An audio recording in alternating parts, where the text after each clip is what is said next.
நம்ம ஸ்ரீகுமரன் தங்க மாளிகை ட்ரிபிள் ஸ்டார் திட்டத்தில் நீங்களும் ஆகலாம் சூப்பர் ஸ்டார். டவுன்லோட் த SKTM Jewel app today.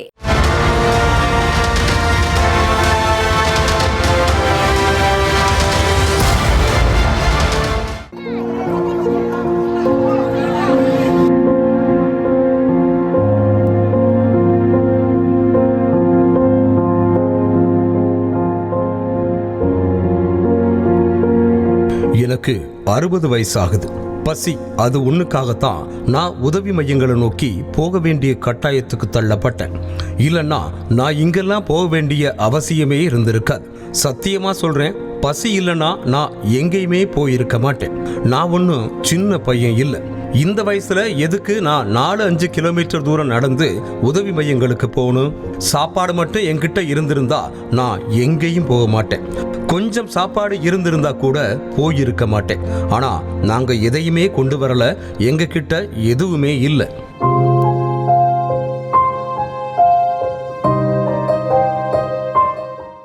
நாங்க இருக்க இந்த முகாம்ல இருந்து உதவி மையம் 4-5 கிலோமீட்டர் தூரத்துல இருக்கு. அவ்வளவு தூரத்துக்கு நான் நடந்தே வர்றேன். என்கிட்ட கொஞ்சம் பணம் இருந்துச்சுன்னா வண்டியோ இல்ல வேற எதையாவதோ எடுத்துட்டு போயிருப்பேன். ஆனா என்கிட்ட ஒண்ணுமே இல்லை. இவ்வளவு கஷ்டப்பட்டு உதவி மையத்துக்கு போனா என்னால மூச்சு கூட விட முடியல. உதவி மையத்துல இருந்தவர்கிட்ட எனக்கு உதவியெல்லாம் வேணாம், நான் வீட்டுக்கு போகவே ஆசைப்படுறேன்னு சொன்னேன். ஆமாங்க, இங்கிருந்து அவமானப்பட்டு சாவறதுக்கு பதிலா பசியால சாவுறது எவ்வளவோ மேல்னு நான் நினைக்கிறேன். உண்மையை சொல்லணும்னா பசியால சாவணும்னே நான் ஆசைப்படுறேன். அவமானப்பட்டு சாவறதுக்கு இது பரவாயில்லை.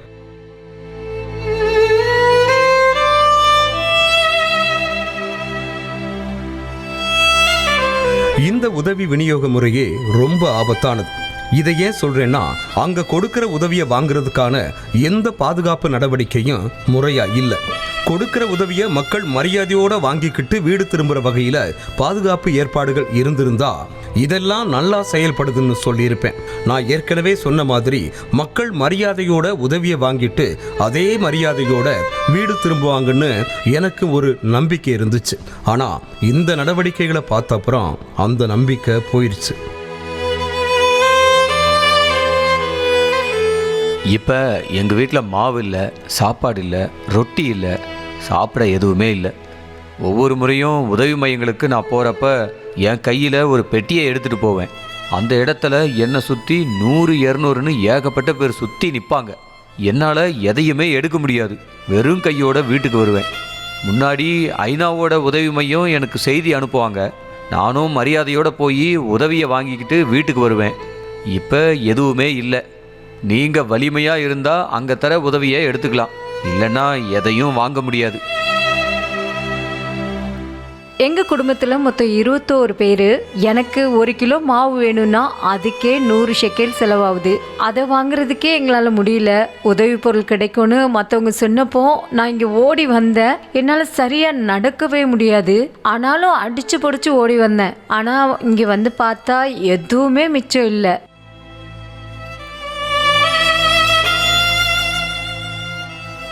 சிலவங்க பல பெட்டியில் வண்டியில் ஏற்றிட்டு போகிறாங்க. ஆனால் எனக்கு 1 கிலோ மாவோ 1 பாட்டில் எண்ணெய் கூட கிடைக்கல. இதுதான் ரொம்ப கோபத்தை ஏற்படுத்துது. இது சரி கிடையாது. இதுதான் இங்கே இருக்கிற முக்கிய பிரச்சனையே.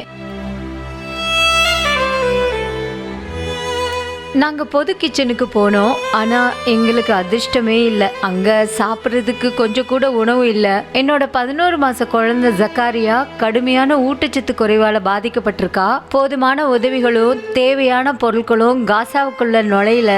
எங்களோட குழந்தைங்க, வயசானவங்க, ஒருவேளை சோறு கூட இல்லாமல் தவிக்கிற எங்களை பாருங்க. தயவு செஞ்சு மொத்த உலகமும் இதை கொஞ்சம் கவனிச்சு பாருங்க.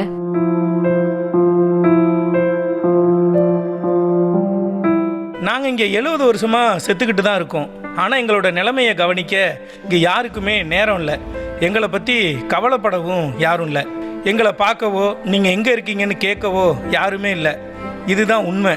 இரத்தத்தால் கரைப்பிடிந்த இந்த பெட்டியை எடுக்க நாங்கள் சுமார் 10 கிலோமீட்டர் தூரத்திலிருந்து வந்திருக்கோம். சாப்பிட எதுவுமே இல்லாததால் இந்த பெட்டியை எடுக்க வந்தோம். கடந்த 5 நாளாக எங்களுக்கு சாப்பாடு மாவுன்னு எதுவுமே கிடைக்கல. இன்னும் சொல்லணும்னா நாங்கள் கண்ணால் கூட சாப்பாட்டை பார்க்கல. என்னோட குழந்தைகளுக்காக சாப்பாடை தேடி ரொம்ப தூரத்துல இருந்து வந்திருக்கேன். மரணத்தை பார்த்துட்டேன். அதை விட எல்லா விதமான கொடுமையையும் அனுபவிச்சிட்டோம். சாப்பாடு தேடி இவ்வளவு தூரம் வந்து இந்த பெட்டியை எடுத்த என்னால் இப்போ இதை தூக்கிட்டு கூட போக முடியலை. ஏன்னா அந்த அளவுக்கு நான் சோர்ந்து போயிருக்கேன்.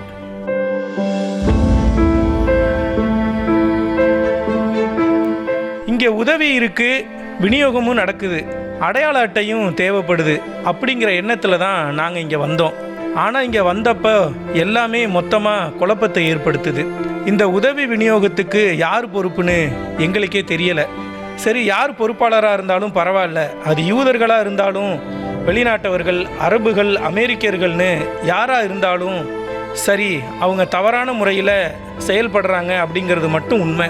சிலர் அதிக அளவில் எடுத்துகிட்டு போகிறாங்க, ஆனால் மற்றவங்களுக்கு 1 கிலோ மாவு கூட கிடைக்க மாட்டேங்குது. இது எவ்வளவு பெரிய தப்பு தெரியுமா?